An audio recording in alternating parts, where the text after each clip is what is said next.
누가는 배우고 확신한 일에 거하도록 하기 위해서 확실한 사건들의 처음 유대왕 헤롯 때의 이야기로 시작하면서 모든 부족함이 없고 하나님께 인정받는 사가랴와 엘리사벳의 가정을 소개합니다.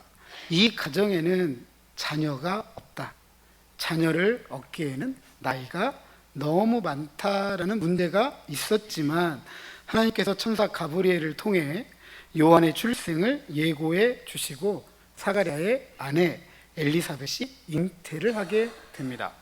또 하나님은 천사 가브리엘을 갈릴리 나사렛의 요셉과 약혼한 가난한 시골 처녀 마리아에게 보내셔서 지극히 높으신 하나님의 아들 예수를 잉태할 것이라고 예고하십니다. 문제는 처녀가 아이를 잉태할 수 없다, 아이를 낳을 수 없다라는 것이죠. 그러나 앞서 엘리사벳처럼 하나님은 놀라운 방법, 성령으로 이 일을 이루시는 능력의 하나님이시다라고 밝히십니다.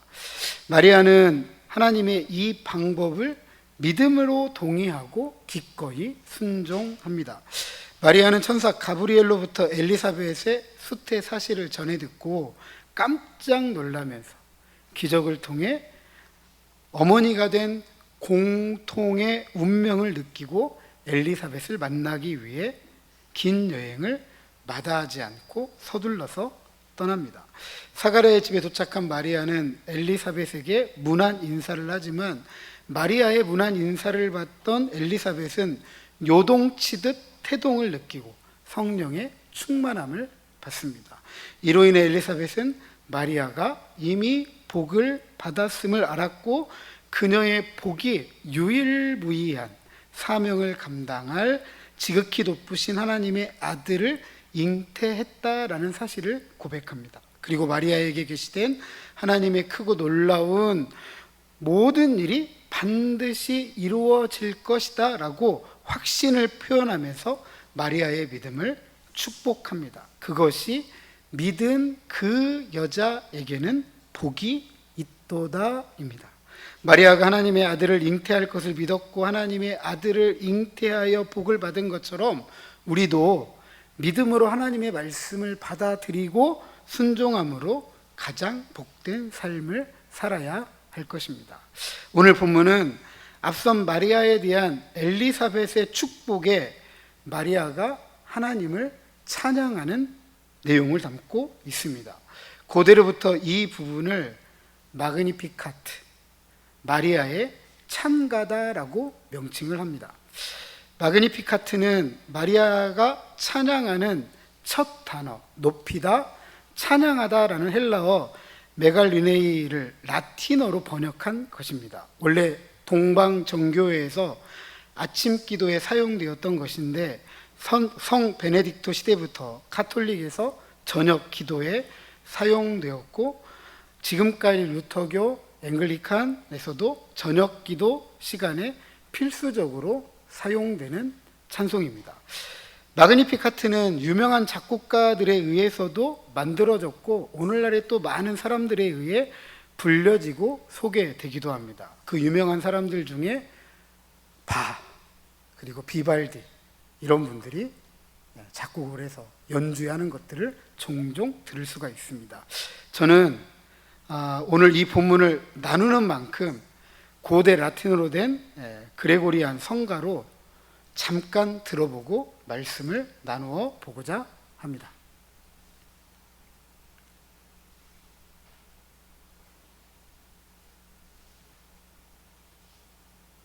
Magnificat anima mea Dominum et exulta in spiritus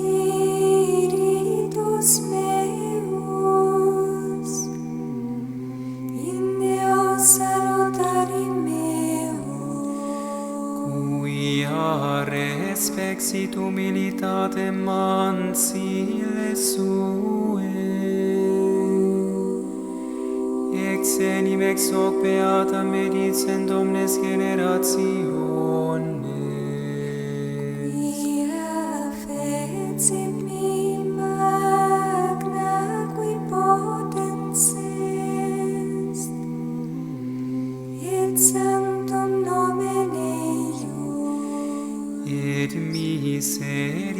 misericordia eius a progenie in progenies, timentibus eum, Feci potentiam in brachio suum, dispersit superbos mente cordis sui, deposuit potentes tessere, et exaltavit humile.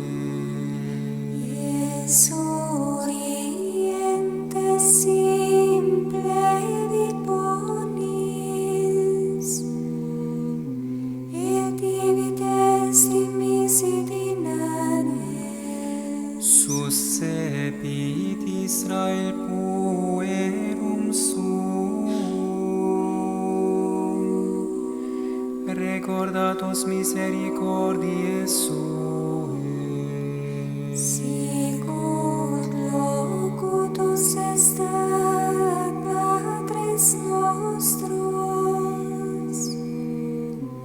Abraham et semini eius in saecula. Gloria Patri et Filio et Spiritui Sancto. Sicut erat in principio et nunc et semper, et in saecula saeculorum. Amen.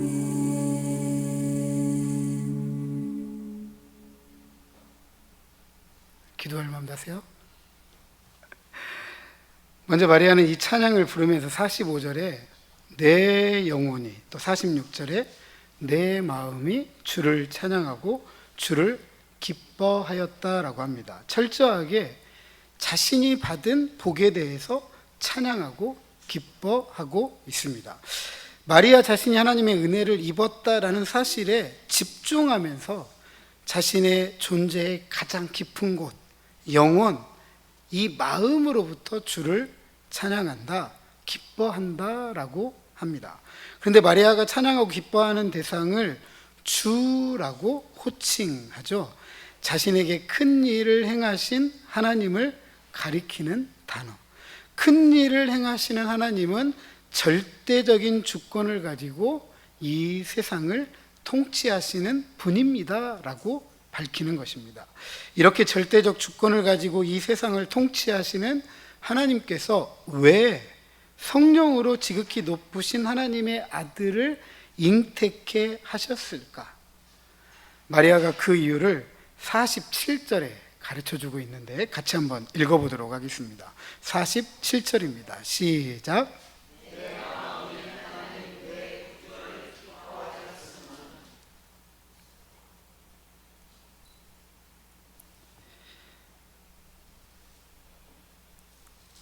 네, 48절인데 제가 잘못 가르쳐 드렸습니다. 네, 48절 죄송합니다. 다시 한번 읽어보죠. 시작. 그의 여종의 비천함을 돌보셨음이라. 보라, 이제 후로는 만세에 나를 복이 있다 일컬으리로다. 아멘.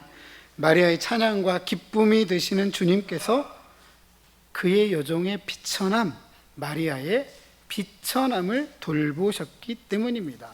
돌보셨다라는 것은 이 마리아를 선택해서 지극히 높으신 하나님의 아들을 잉태하도록 은혜를 베푸신 것을 의미하고, 이 때문에 마리아가 찬양하고 있는 것입니다. 그런데 이렇게 돌보심을 받은 마리아가 자신을 이렇게 표현합니다. 비천하다. 비천하다. 비천하다는 것은 구약 성경에서 불임으로 인한 수치를 의미합니다. 또한 사회적으로 낮은 지위에 속한 가난한 자를 의미합니다. 마리아는 자신의 처지를 이렇게 이해하고 있는 거예요. 수치스럽다. 나는 가난하다. 이런 비천함은 마리아 개인에게만 해당되는 것은 아닙니다. 이 비천함은 하나님의 백성과도 관련되어 사용이 됩니다. 하나님께서 마리아의 비천함을 돌보신 것처럼 자기 백성의 비천함을 돌보실 것이다 라고 확신하면서 찬양을 합니다. 실제로 당시 이스라엘은 바벨론, 페르시아, 헬라, 로마에 이르기까지 오랜 동안 이방의 압제에 의해 삶의 자리를 빼앗기고 수치스럽고 가난한 중에 절망 중에 살았습니다. 하나님의 돌보심은 이런 이스라엘의 비천함을 벗겨주시는 것이다. 마리아의 비천함을 돌보신 것처럼 이스라엘의 비천함도 돌보신다라고 이해를 했던 것입니다. 이렇게 하나님께서 돌보실 때 우리도 마리아처럼 고백할 수가 있습니다. 이제 후로는 만세의 나를 복이 있다 일컬으리로다. 이제 후로는 이라는 부사는 누가복음에서 하나님의 계획에서 어떤 중요한 변화가 일어났다, 이전과는 다르다라는 것을 의미합니다. 앞선 상황과는 다른 상황이 앞으로 전개될 것이다 라는 것을 말해줍니다. 비천한 마리아가 복된 마리아가 되는 것은 바로 하나님의 은혜의 놀라운 결과이죠. 엘리사벳은 이 결과를 가장 먼저 확증한 인물입니다. 그래서 우리를 포함해서 모든 이들이 마리아가 특별한 역할을 맡은 복된 인물이다 라고 고백하면서 마그니피카트, 이 마리아 찬가를 듣고 불러왔던 것입니다. 또한 마리아와 같이 하나님의 돌보심을 받는 하나님의 백성들이 복이 있다라고 일컬음을 받게 될 것입니다. 이 땅에 오신 예수님께서 자기 백성을 돌보셨기 때문이죠. 그래서 우리가 마리아의 복됨에 참여하고 있는 것입니다. 49절에 이 일을 마리아는 능하신 이가 큰 일을 행했다라고 고백합니다. 능하신 이는 35절에 지극히 높으신 이의 능력, 37절에 능하지 못하심이 없다를 생각하게 합니다. 그것은 아이를 낳을 수 없는 엘리사벳이나 처녀인 자신이 아이를 잉태하고 낳도록 하시는 하나님의 능력을 가리킵니다. 하나님은 사람에게 불가능해 보이는 바로 그것을 가능하게 하시는 분이다. 이를 통해서 하나님의 권위를 나타내십니다. 특별히 이 계획이 큰 일이라고 하였습니다. 이 큰 일은 하나님께서 자기 백성을 구원하기 위해 개입하시는 사건을 의미하고, 구약 성경에서 이 큰 일은 종종 출애굽 사건을 말합니다. 신명기 10장 21절 하반절에 보니까 모세가 출애굽을 회상하면서 이렇게 고백합니다. 네 눈으로 본 이같이 크고 두려운 일을 너를 위하여 행하셨느니라. 이같이 크고 두려운 일은 출애굽을 이야기합니다. 따라서 하나님의 돌보심은 능하신 하나님의 큰 일이며, 그 일은 출애굽의 역사처럼 새 출애굽의 시대를 여는 것입니다. 우리를 돌보시기 위해 자기 아들을 이 땅에 보내시고 지금까지의 사역을 통해 하나님은 우리를 향한 새 출애굽의 시대를 열어가는 큰 일을 행하셨습니다. 그래서 우리는 가장 복된 삶으로 오늘도 인도함을 받습니다. 이로써 마리아는 하나님의 이름을 거룩하다 합니다. 이름은 그 사람을 나타내고, 하나님의 이름은 하나님은 자신의 이름으로 자기를 드러내십니다. 마리아는 그 하나님을 거룩하다라고 했습니다. 거룩하다라는 것은 구별되다라는 의미입니다. 이 구별됨은 50절에 마리아의 비천함을 돌보신 궁율, 즉 헤세드로 대표됩니다. 이처럼 마리아는 하나님의 궁율하심, 헤세드가 다른 모든 궁율하심과 구별이 된다라고 고백합니다. 룻기를 우리가 살펴보았습니다. 하나님의 성품을 나타내는 중요한 단어, 헤세드입니다. 강한 자가 약한 자를 돌볼 의무가 없음에도 불구하고 자발적으로 돌보는 사랑의 충성을 의미합니다. 세상의 그 어떤 사랑도 흉내낼 수 없는 그 긍휼, 헤세드. 하나님의 헤세드는 이 세상의 그 어떤 긍휼과도 비교가 되지 않는다라는 것입니다. 생각해 보세요. 죄 많은 우리를 위해서 자기 아들을 십자가에 내어주신 분이십니다. 우리는 우리 자식 그렇게 내어놓지 못하잖아요. 그런데 하나님은 내어주셨잖아요. 그 하나님하고 무엇을 비교할 수 있겠어요? 마리아는 이 긍휼하심을 거룩하다, 구별된다라고 고백을 했던 것입니다. 그렇다면 마리아처럼 이런 하나님의 긍휼하심의 은혜를 받는 사람들은 누구일까? 50절에 이렇게 가르칩니다. 긍휼하심이 두려워하는 자에게 대대로 이르는 도다. 아멘. 하나님은 하나님을 두려워하는 자에게 긍휼하심을 베풀어 주십니다. 이어진 53절까지 보면 하나님의 큰 일을 통한 긍휼하심을 베푸는 기간, 그리고 새 출애굽의 대상과 방법을 밝혀주고 있습니다. 그것은 마리아의 개인적인 경험을 넘어서 온 인류의 경험으로 하나님의 긍휼하심을 이해하도록 돕고 있습니다. 먼저 마리아는 긍휼하심을 베푸는 기간을 이렇게 표현합니다. 대대로. 하나님의 긍휼하심이 대대로 시간의 제한을 받지 않는다.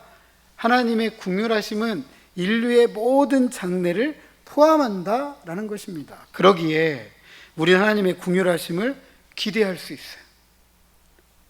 나아가서 하나님의 긍휼하심의 대상을 밝히고 있습니다. 그들은 비천한 자, 줄인 자입니다. 반면 하나님의 긍휼하심의 예외의 대상도 있습니다. 그들은 권세 있는 자, 부자입니다. 물론 이 단어가 사회적이다라는 것을 부정할 수 없습니다. 그 당시 실제로 비천하고 줄인 자가 있었고 이들을 억압하는 권세 있는 자와 부자가 있었습니다. 이런 사실은 오늘날에도 변함이 없습니다. 문제는 누가 비천하고 줄인 자이고 누가 권세 있는 자고 부자이냐는 것이죠. 근데 이것은 단순히 사회적인 구분만을 의미하지 않는다라는 것입니다. 마리아는 분명하게 이 기준을 우리에게 말해주고 있습니다. 50절. 누가 비천하고 줄인 자이냐? 하나님을 두려워하는 사람들이 비천하고 줄인 자이고, 누가 권세 있는 자, 부자이냐? 하나님을 두려워하지 않는 자들이 부자이고 권세 있는 자라는 것입니다. 또한 하나님을 두려워하는 자가 참 이스라엘이라고 한다면 반면에 하나님을 두려워하지 않는 이들은 거짓 이스라엘입니다. 이처럼 참 이스라엘이 아닌 거짓 이스라엘을 51절의 마리아는 이렇게 가르칩니다. 교만한 자이다. 그런데 이 교만한 자를 이렇게 또 수식하고 있네요. 마음의 생각이 교만하다. 저 내면 깊은 곳에 교만한 마음이 뿌리를 내리고 있다라는 거예요. 겉으로만 교만한 게 아니라 저 마음속 깊은 곳에서부터 교만함이 자리를 잡고 그것이 삶으로 표현되는 사람들. 이런 사람들은 하나님을 두려워하지 않습니다. 자기 자신을 누구보다 더 높이죠? 사람들보다 높일 뿐만 아니라 하나님보다 높입니다. 그런 위치에서 마치 자기가 하나님인 양 합니다. 그리고 그 자리에서 부를 축적합니다. 그 부는 어떤 부예요? 자신이 땀 흘리고 수고해서 쌓아온 부가 아니라 비천한 자, 줄인 자들에게 정당하게 돌아가야 될 그것을 빼앗아 착취해서 누리는 것입니다. 반면에 정당한 자신의 목을 빼앗기고 착취당한 비천한 자, 줄인 자들은 빈손이 되죠. 생존을 이어갈 삶의 힘을 잃어버리게 됩니다. 그래서 하나님은 이들을 긍휼히 여기시는 거예요.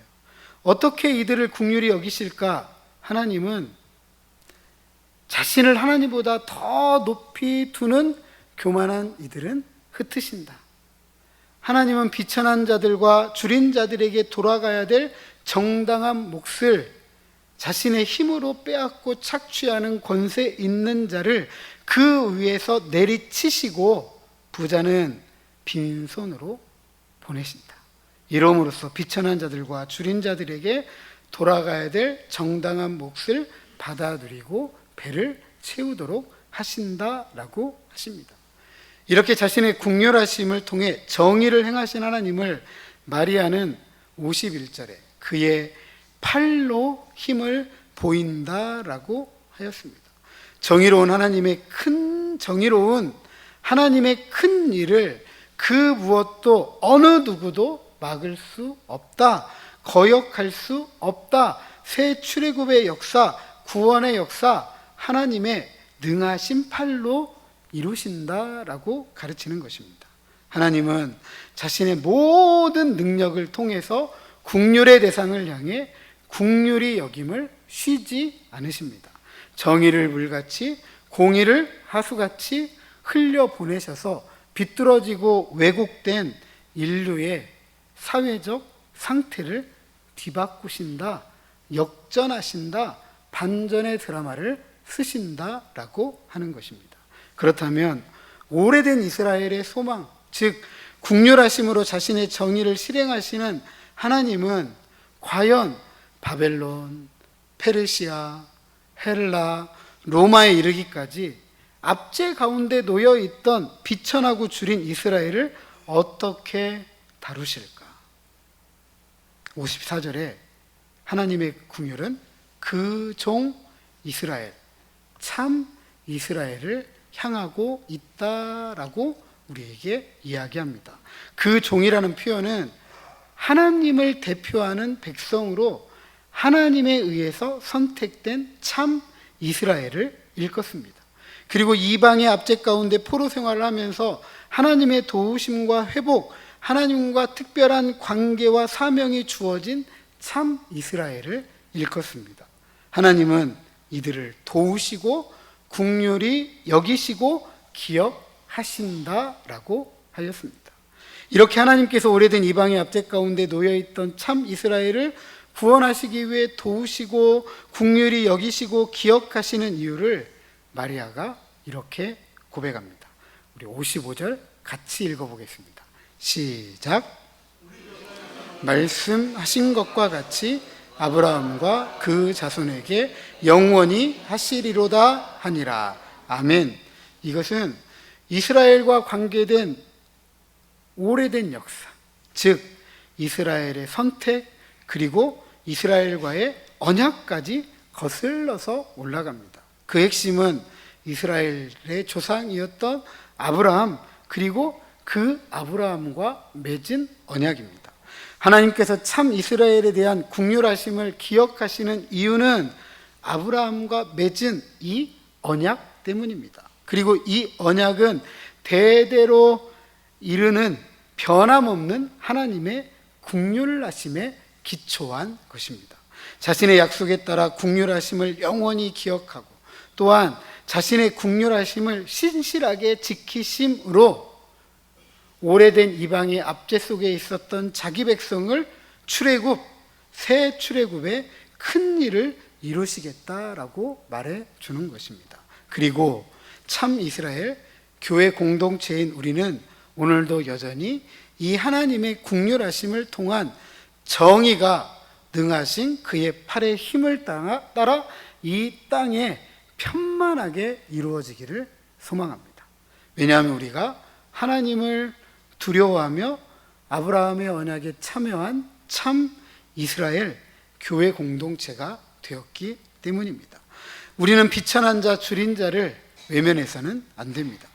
그분의 긍휼하심을 잊고 그분의 긍휼하심을 알고 그래서 그분의 긍휼하심을 따라 비천함을 감싸고 줄인 배를 채울 수 있어야 합니다.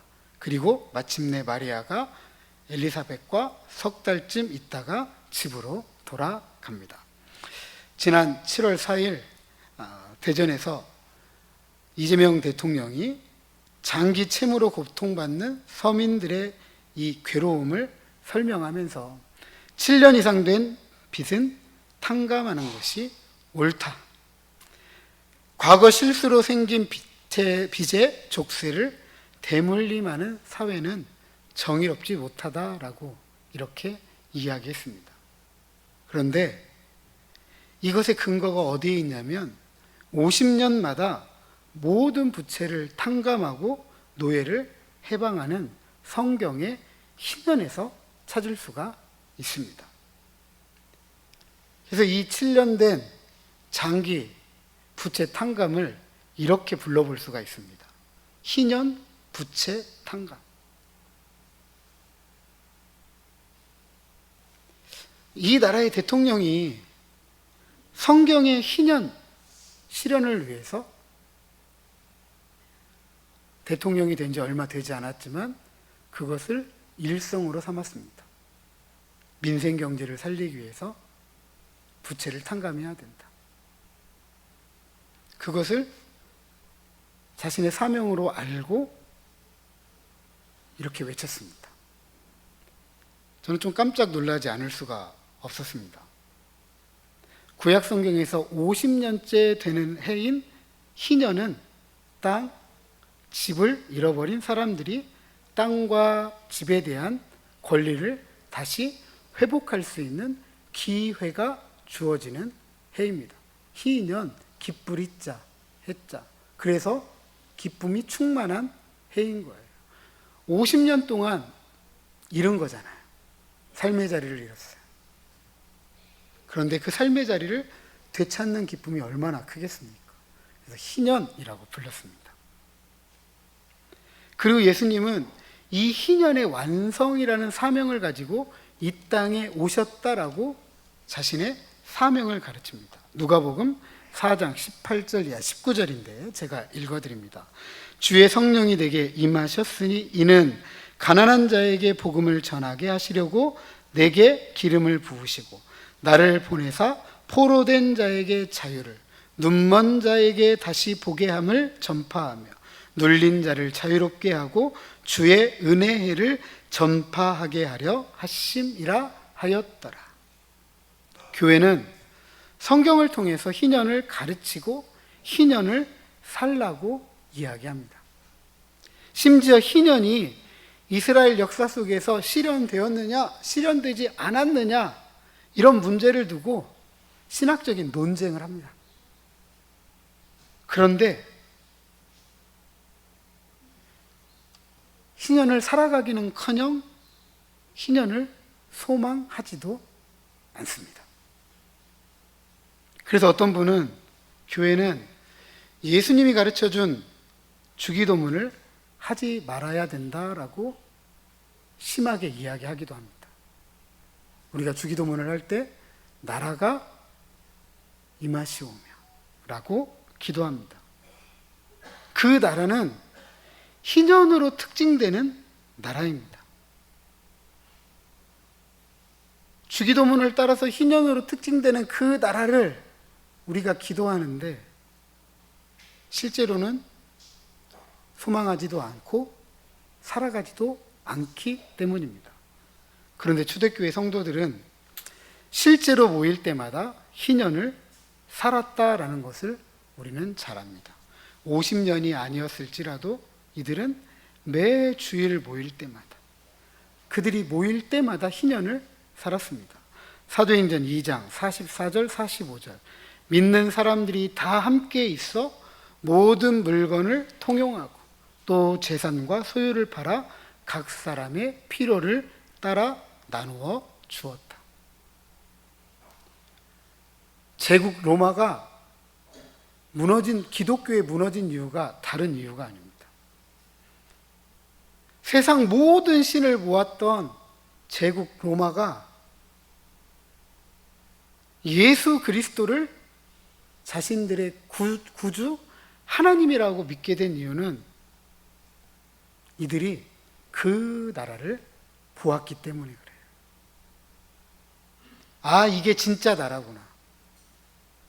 이게 진짜 사는 것이구나, 이것이 하나님의 통치구나라는 것을 알았기 때문에 로마라는 제국이 기독교에 의해서 무너졌던 거예요.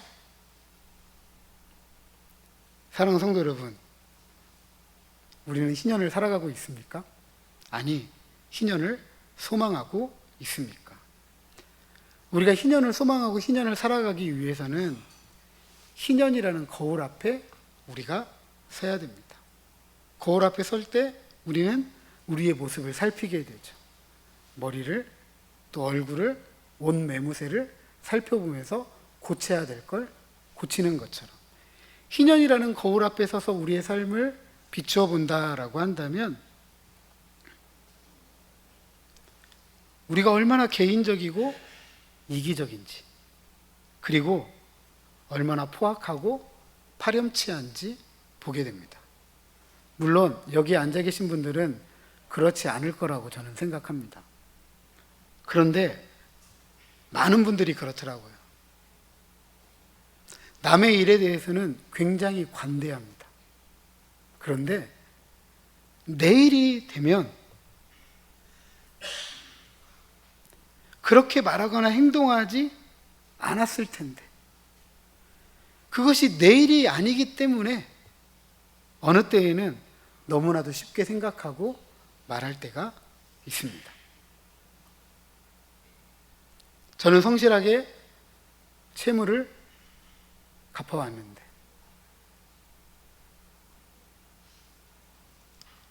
도덕적 해이를 낳는 것은 아닙니까?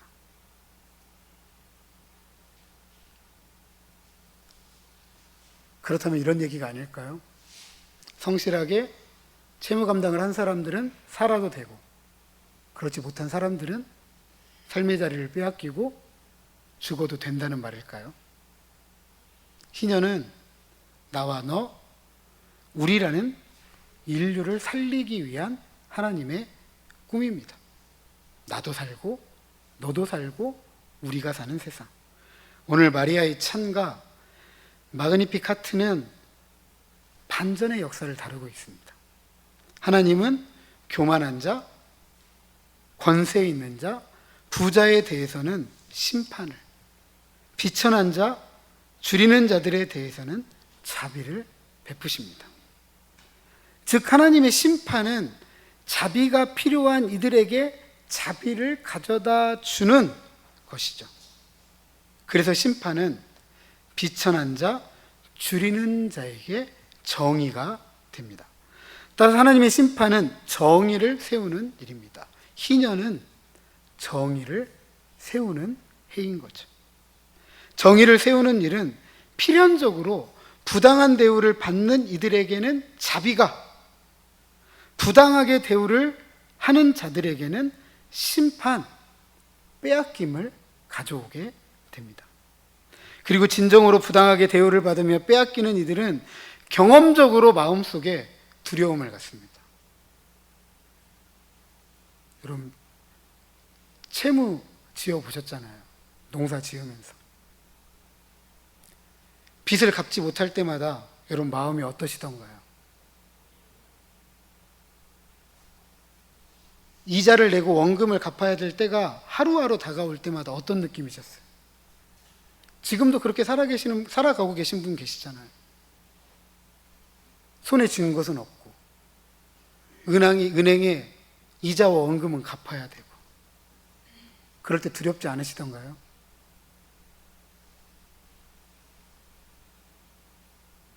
그런 분들은 하루하루가 두려운 거예요.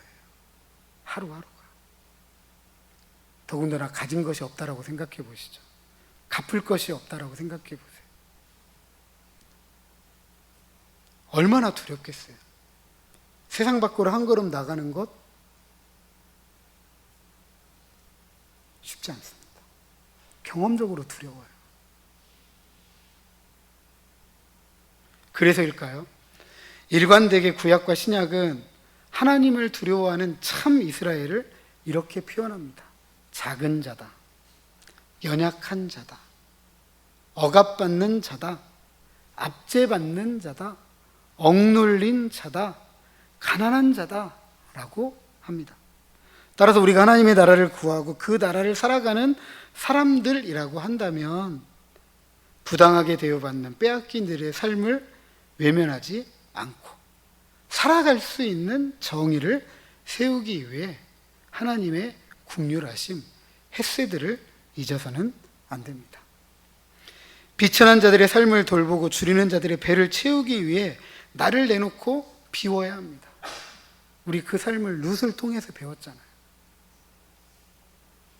룻은 남편을 잃었고 그리고 이방 여인이었기 때문에 자신의 삶을 찾아 돌아가도 괜찮았어요. 그리고 시어머니 나오미가 돌아가라고 권면도 합니다. 그런데 그 룻은 결코 돌아가지 않았습니다. 이유는 한 가지였어요. 경건하신 분들은 룻이 신앙 때문에 그랬다고 이야기하는데 저는 그렇게 생각하지 않습니다.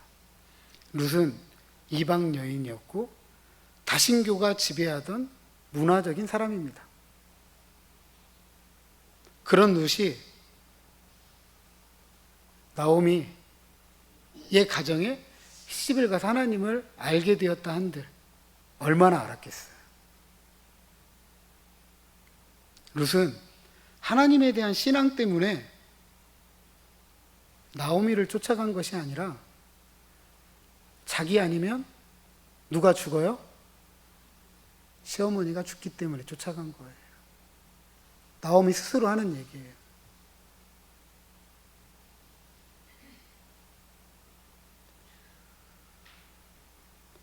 엄밀히 말하면 룻도 돌봄을 받아야 될 여자잖아요. 나이 어린 모압 여인, 이주민, 무시, 차별, 조롱, 학대, 배제, 이런 세상으로 갔어요. 그런 세상에서 나이 늙은 시어머니 돌보기 위해서 자기를 내어주었습니다. 그래 나오미가 산 거죠. 비록 룻이 하나님을 우리가 생각하는 것만큼 신앙하지 않았다 한들 하나님은 그런 룻을 이렇게 보았던 거죠. 하나님을 두려워하는 자, 하나님의 긍휼하심을 받을 만한 참 이스라엘이었던 것입니다. 그래서 다윗의 조상이 되었던 거죠. 사랑하는 성도 여러분, 자기만을 생각하는 개인적이고 이기적인 세상을 우리가 살아갑니다. 하지만 자기 입속을 챙기면서 하나님을 두려워한다고 하는 위선적인 그런 신앙인이 되어서는 안 됩니다. 진심으로 하나님을 두려워하는 참 이스라엘, 그 참 이스라엘로 하나님을 따라서 그 정의를 살아갈 때 나의 삶을 내어주고 비워주면서 비천한 자들의 삶을 돌보고 줄이는 자들의 배를 채워주고 다시 오실 주님을 비대하면서 잃어버린 희년의 꿈을 살아가 그 나라의 샬롬을 함께 받아들이는 저와 여러분 우리 모두가 되시기를 주님의 이름으로 축복합니다.